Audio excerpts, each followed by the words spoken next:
Hello guests and subscribers. Today we will walk around the amazing town of Haddington, located in the county of East Lothian.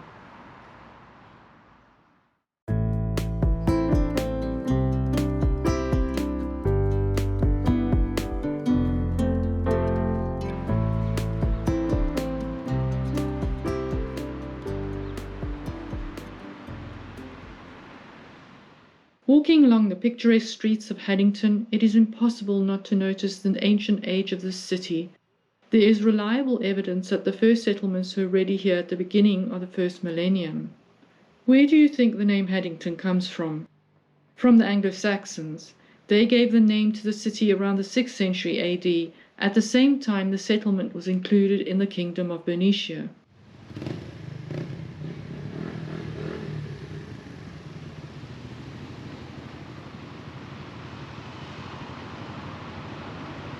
In the 10th century, King Edgar of England gave Haddington to Scotland. In about 1100, the Scottish King David I, nicknamed Saint, gave the settlement the official status of royal burgh and made it the county trading city of Haddingtonshire from 1889 to 1921, and Haddingtonshire was a county. It was in its heyday from 1300. The city grew and developed through intensive trade, and two factors contributed to it. The first is a favourable location because it was, figuratively speaking, the gateway to Edinburgh and the centre of Scotland.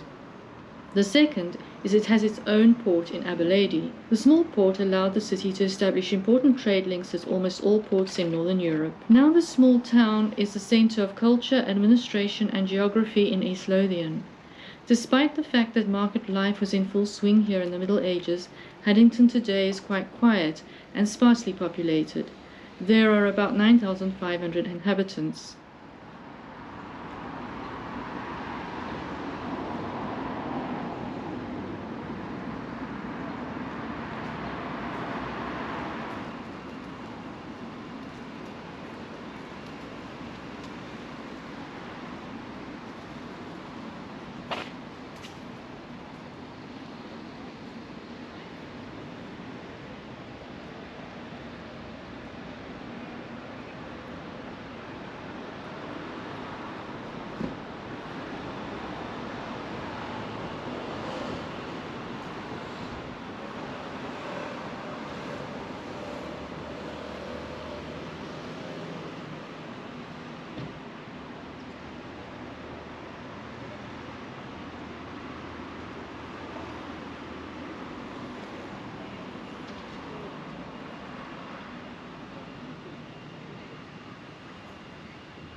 Now we will walk through the centre along its main streets, the High Street and Market Street. Markets are comfortably located on these streets, and there are many pretty buildings and lanes between them. Of course, the eye immediately falls on the townhouse built in 1742. Even today, its spire majestically pierces the sky of the city, recalling its successful trading past. By the way, the townhouse did not become a museum, but was turned into the administrative building of the East Lothian Council.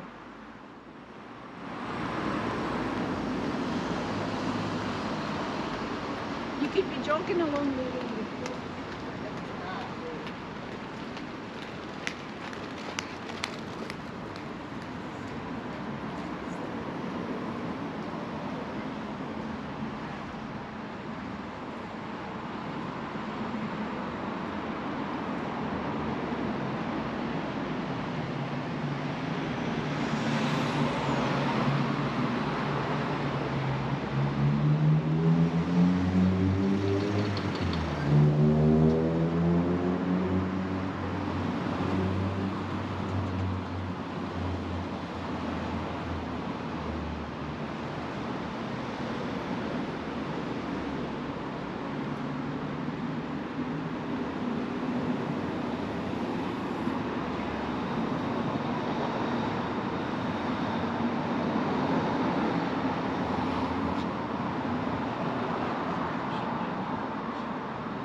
We have a person called Marjorie.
Personally, I look wide-eyed at everything, at the breathtaking architecture of the past and present, at the smiling people, and at the beautiful summer weather that lifts my spirits. For those guests of the city who come here to look at something sort of, I will recommend 2 attractions in Haddington: Nungate Bridge and St. Martins Kirk, the old church of St. Martin.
I am now just heading towards Nungate Bridge, having first enjoyed the sights of Haddington's architecture. If you want to see one of the most ancient bridges built in Scotland, then you should visit Haddingtonshire. Here, across the rather quiet River Tyne, a stone-arched Nungate Bridge stretches out. By the way, in 1358, the quiet River Tyne overflowed so much that it flooded most of Haddington and even partially washed it away. But the prosperous trading city recovered very quickly. It is believed that the bridge is at least 640 years old, according to more or less surviving evidence. Nungate stood in its place as early as 1282. However, it is likely that the current Nungate Bridge is a rebuilt version of the original ancient bridge, which was destroyed completely in 1548 during a siege in Haddington. Several arches were added in the 18th century in order to increase the strength of the structure.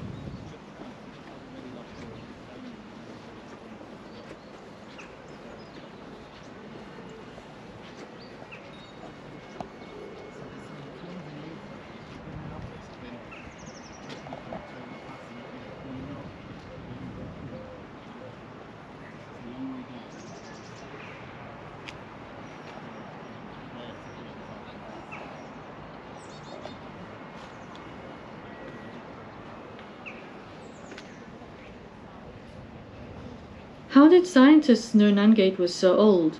It is only partially built from rough cubic blocks hewn from red sandstone. Man-made building material was taken from the ruins of the Church of St. Mary. Archaeologists found this out as there were special marks left on the blocks of the bridge by masons.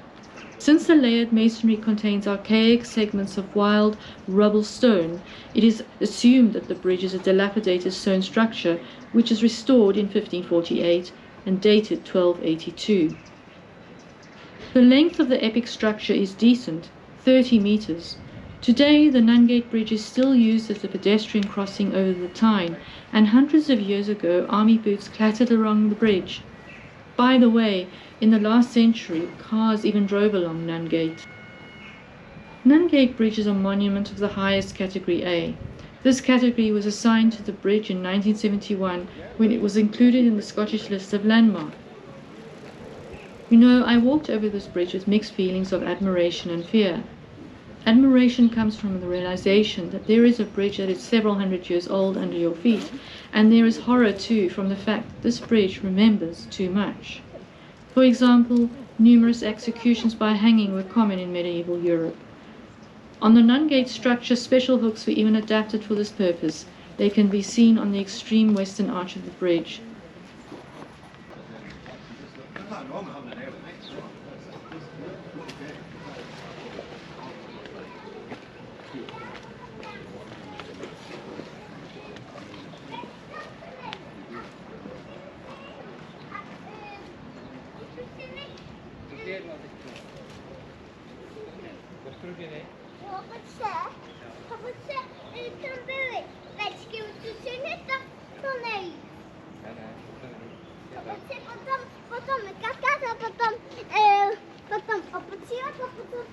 And now we are heading to the next attraction, St. Martins Kirk. But first, let's take a walk around the Church of St. Mary, also known as the Lamp of Lothian. It is located 2 minutes' walk from Nungate. St. Mary's was built in faith almost 700 years ago. Despite war and destruction, this building and that faith have been maintained by succeeding generations. The Lamp of Lothian continues to shine brightly, welcoming pilgrims on life's journey.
I am amazed at how the Scots take care of their historical heritage.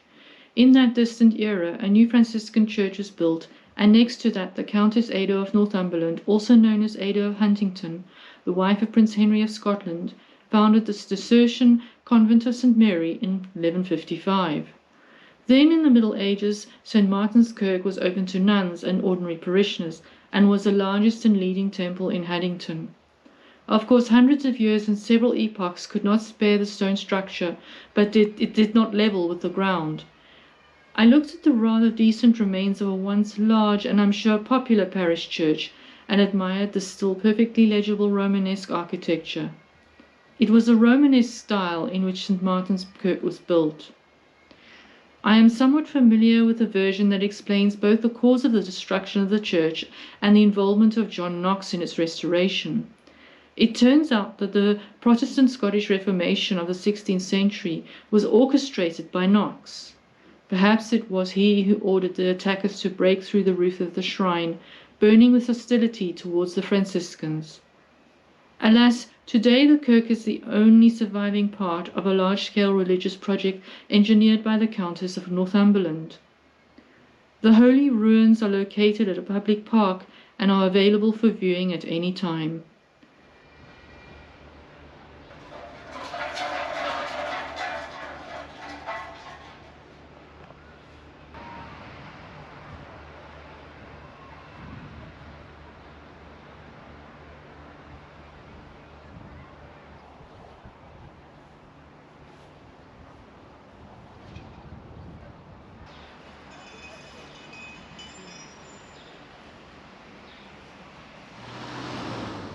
Well now, you can go back and do a little more walking along the high street. If you liked our video, please like and subscribe to the channel.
I'm technically, my cousin's like, my cousin is from 16.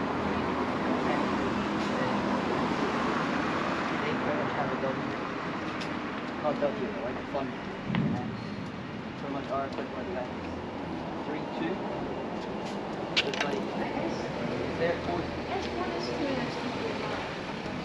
S1 and S2.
think so. Around it.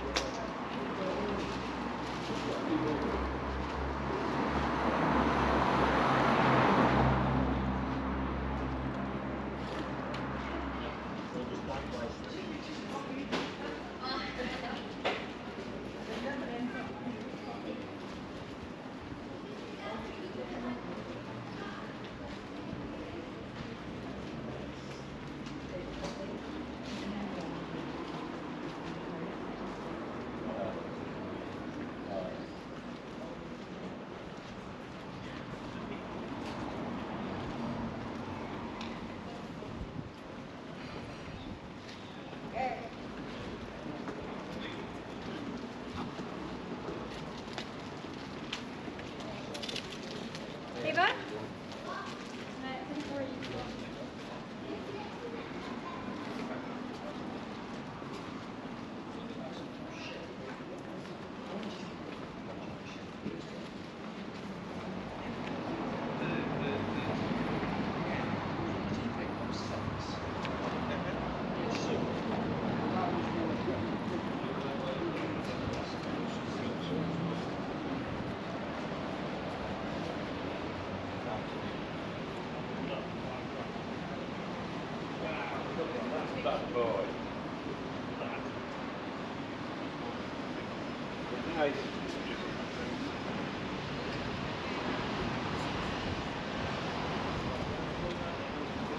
Well, I was actually leaving a road before then.